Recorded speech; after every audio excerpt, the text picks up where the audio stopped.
Welcome back to Dark Domain, where we take you deep into the unknown with 3 terrifying tales that will leave you on edge. From sinister carnivals to chilling phone calls and a town hiding deadly secrets, you won't want to miss these eerie stories. If you enjoy creepy content like this, make sure to like this video and subscribe to the channel for more. And while you're here, tell us in the comments, what's the creepiest encounter you've ever had? We can't wait to hear your stories.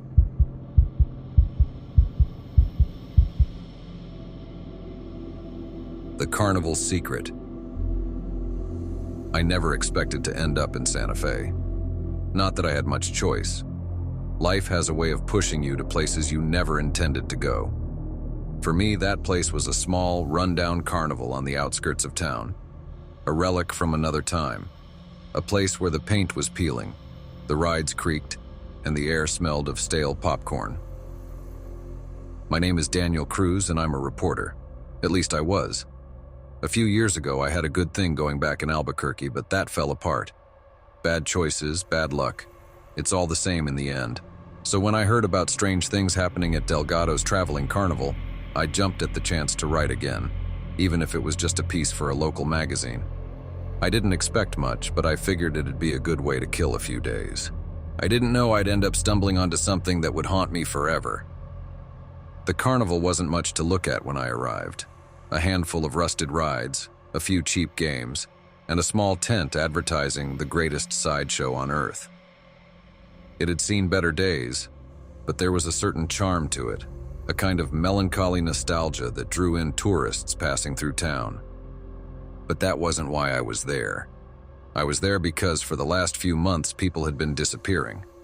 A teenager last month, a tourist the month before that, and now a local woman who had come to the carnival with her family.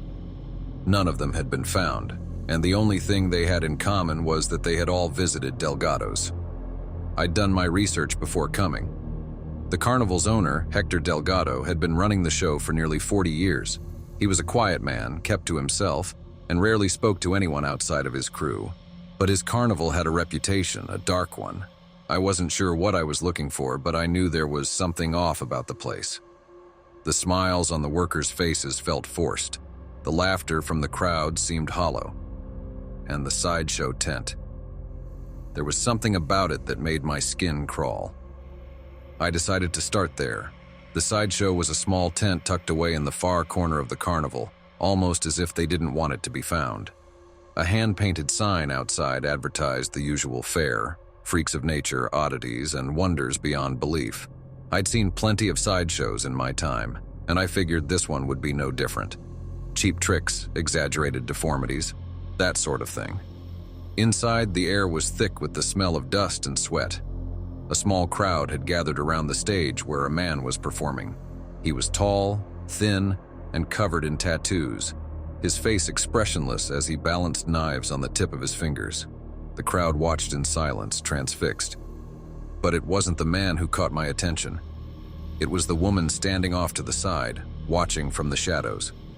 She was dressed in a long, tattered coat, her face hidden beneath a wide-brimmed hat. There was something unsettling about her presence, something that made my instincts scream. I moved closer, trying to get a better look, but before I could reach her, the lights in the tent flickered and went out. The crowd gasped, and for a moment, everything was plunged into darkness. When the lights came back on, the woman was gone. That night, after the carnival had closed, I stayed behind. I told myself I was just there to get the story, to dig up whatever I could about the missing people. But deep down, I knew it was more than that. Something about this place was wrong, and I couldn't shake the feeling that I was being watched. I made my way back to the sideshow tent, hoping to get a closer look at the stage, maybe find something the crowd had missed. But when I pushed open the flap, the tent was empty. No performers, no props, nothing. Just the faint sound of wind rustling through the canvas. As I turned to leave, I saw it, a trapdoor in the floor hidden beneath a thick layer of dust.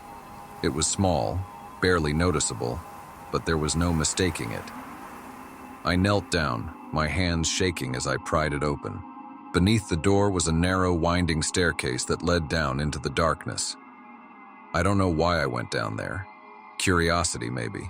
Stupidity, more likely. But as I descended the stairs, the air grew colder, and the faint sound of something breathing echoed through the passage. The walls were damp, the stone slick beneath my fingers as I made my way deeper into the earth. At the bottom of the staircase, I found myself in a small, dimly lit room. It looked like some kind of underground chamber, the walls lined with old wooden crates and faded posters from carnivals long past. But what caught my attention was the metal cage in the center of the room. And inside the cage was something I still can't explain. It was human. At least it looked human. But its body was twisted, contorted in ways that didn't make sense. Its limbs were too long, its skin pale and stretched thin over its bones. Its eyes were wide, unblinking, and filled with a terror that made my blood run cold. I stepped closer, my heart racing, trying to make sense of what I was seeing. The thing, whatever it was, looked up at me, its mouth opening as if to speak, but no words came out. Just a low, guttural moan, filled with pain and fear.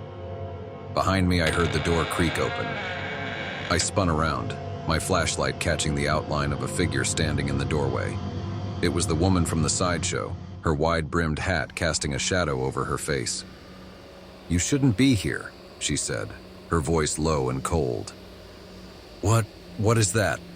I stammered, my eyes darting back to the cage. She stepped into the room, her gaze never leaving mine. "That's not for you to know." I took a step back, my mind racing. This is what's been happening to the people who disappeared, isn't it? You're keeping them down here. You're turning them into...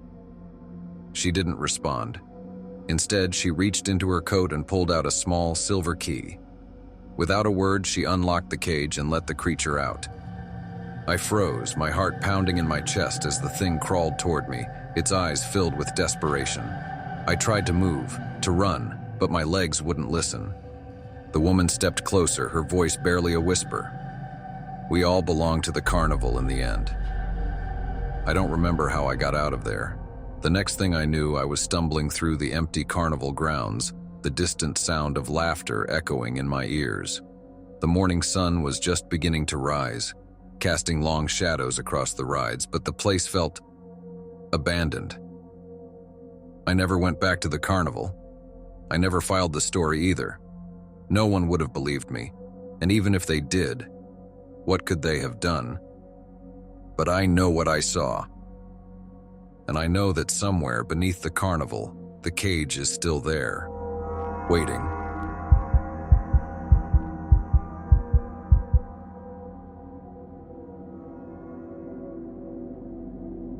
The Night Caller.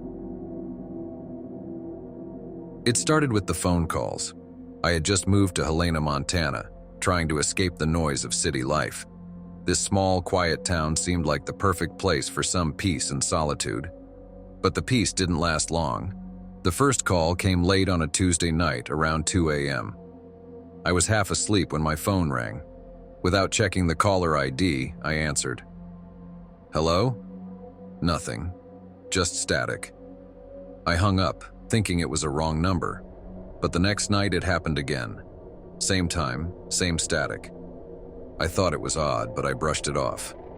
Maybe someone had a crossed line, or maybe it was some prankster who'd found my number. Either way, I didn't give it too much thought. Then the dreams started. At first, they were just fragments. Flashes of images I didn't recognize.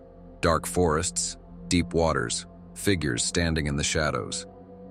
But one thing stood out, always at the edge of my vision. A shape, distorted and shifting like something trying to come into focus but never quite making it. Each time I woke up, sweating, heart racing, I had this overwhelming feeling of being watched. I dismissed it as stress.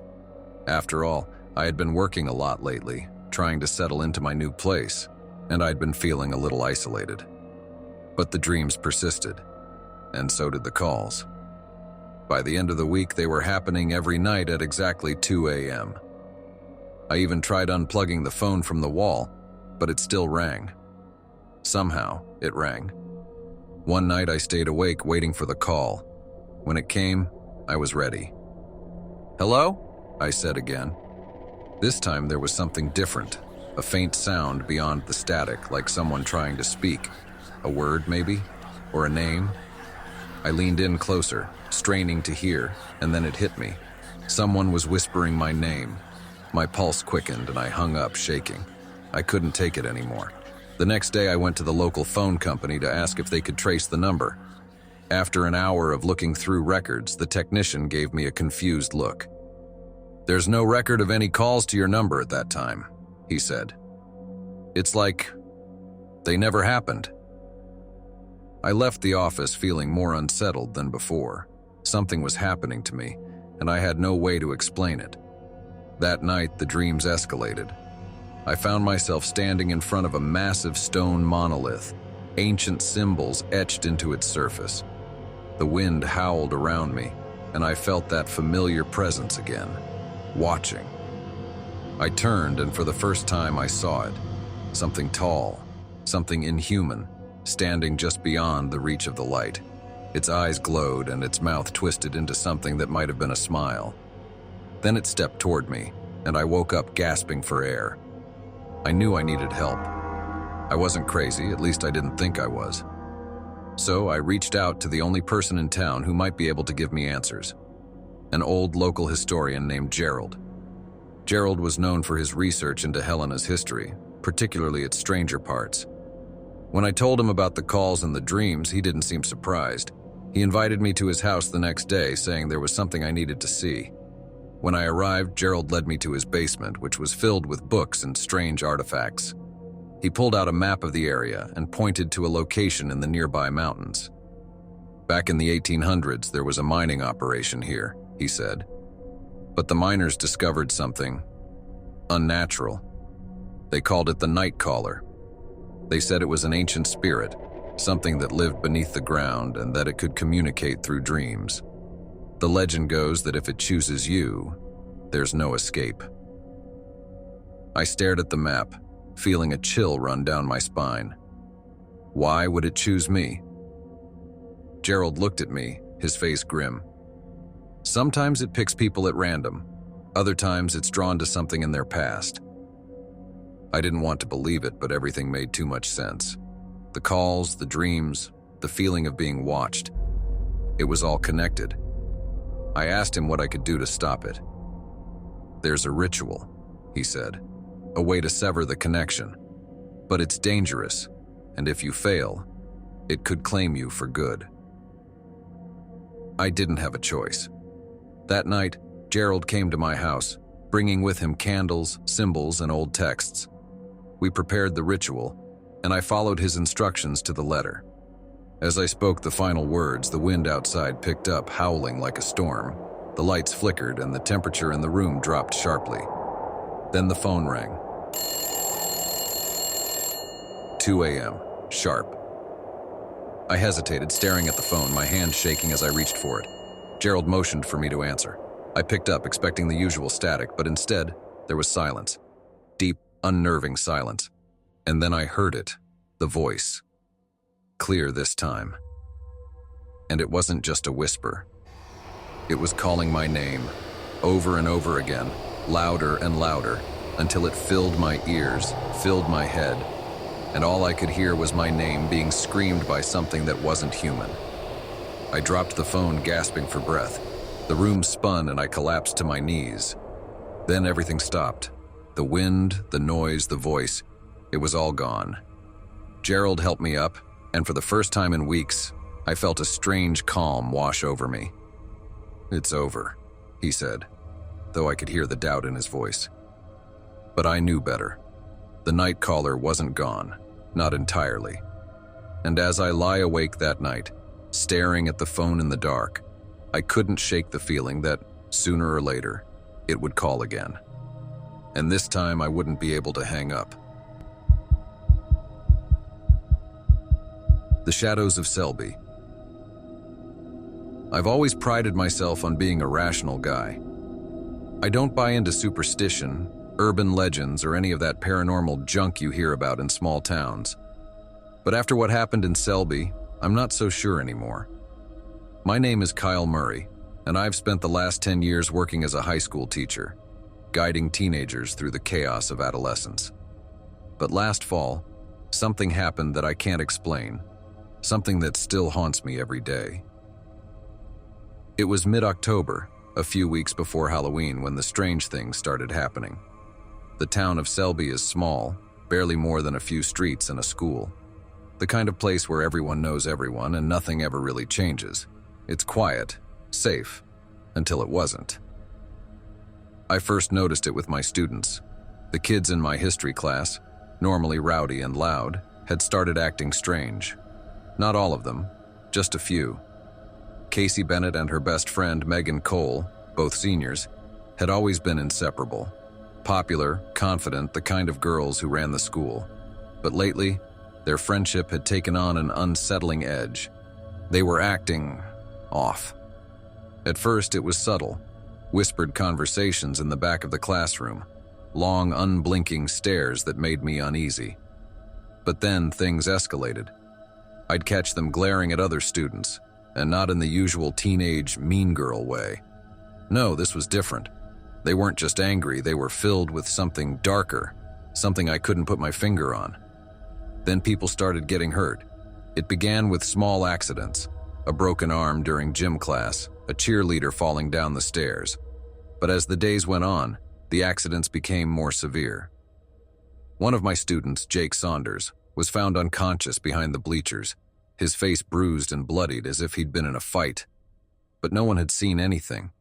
Jake didn't remember who attacked him, just that he'd felt someone watching him before everything went dark. The town brushed it off as normal teenage trouble, maybe even bullying gone too far. But I knew something wasn't right. There was a pattern emerging, and it all pointed back to Casey and Megan. Wherever they went, chaos seemed to follow. One day after school, I caught Casey in the hallway alone for once. I asked her if she knew anything about the fights or the accidents. She just smiled at me, that unsettling smile I'd seen far too often lately. "Sometimes," she said, "people get what they deserve." Her words sent a chill down my spine. That night I couldn't sleep. I kept thinking about the way Casey had looked at me, the darkness in her eyes. It wasn't just teenage angst, it was something else. I started digging around, trying to figure out what was going on. I even went to the town library, searching through old records and newspapers, hoping to find some clue. That's when I stumbled upon something strange. Selby had a history. Every 30 years, like clockwork, strange incidents were recorded. Fights, unexplained deaths, strange lights in the sky. There were stories dating back to the 1950s, all pointing to the same time of year, late October. And the most disturbing part? In every one of those cases, it involved a pair of teenage girls. I couldn't ignore the similarities. Whatever was happening now had happened before, and it always centered around two girls. The deeper I dug, the more certain I became that Casey and Megan were at the heart of it. The night everything came to a head, the sky was clouded over and the air was thick with the promise of rain.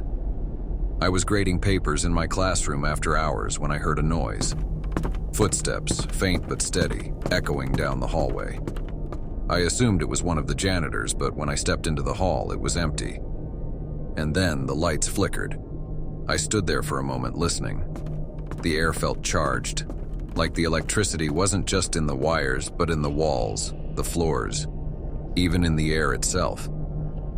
That's when I heard it. Whispering, faint at first but growing louder, surrounding me from all sides. I turned the corner and froze. Casey and Megan stood in the middle of the gymnasium, facing each other, their hands raised toward the ceiling. The air around them seemed to shimmer, almost like heat waves, distorting the space around them. The whispers were coming from them, though their lips weren't moving. They were staring at each other with a look of intense focus, like they were channeling something. The moment they saw me, the temperature in the room plummeted. It felt like stepping into a freezer, the cold biting at my skin. I opened my mouth to speak, to demand answers, but the words died in my throat. Casey's eyes locked onto mine and she smiled, dark, twisted. Megan mirrored her expression. "You shouldn't have come here, Mr. Murray," Casey said softly, her voice layered with something that wasn't entirely her own. It was deeper, older. "You can't stop this." The lights above us flickered again, then shattered, plunging the gym into darkness. I felt a sudden pressure in my chest, like a heavy weight pressing down on me, making it hard to breathe. It was as if the room itself was closing in on me, suffocating me. Then I saw them, shadows, dark shapes moving along the walls, circling us. They weren't human, but they moved with intent, with purpose. The whispers grew louder, more frantic, filling my head until I thought I'd go mad. I stumbled backward, trying to get away, but the shadows followed, closing in. Casey and Megan didn't move. They just stood there watching as if they were in control of the shadows, directing them toward me. I don't remember how I got out of that gym. The next thing I knew, I was outside, gasping for air, my heart racing as I leaned against my car. The school was dark, silent, as if nothing had happened. But I knew what I had seen. I knew what Casey and Megan were. Whatever they had tapped into, whatever power they had found, it wasn't natural. It was ancient, something that had been in Selby long before any of us. And now it was awake again. I left Selby the next day. I didn't say goodbye to anyone. I couldn't. There's no way to explain what I'd seen without sounding insane. I don't know what happened after I left, but I heard rumors. More accidents, more strange deaths. And through it all, Casey and Megan remained untouched, unbothered. Some things can't be explained. Some things shouldn't be disturbed. Whatever darkness lives in Selby, I pray it stays there. Thanks for joining us on this unsettling journey through 3 terrifying tales. If you want more stories that send chills down your spine, be sure to like this video and subscribe for more content from the darkest corners of the unknown. And don't forget to hit the notification bell so you never miss the next story. Until next time, sleep well, if you can.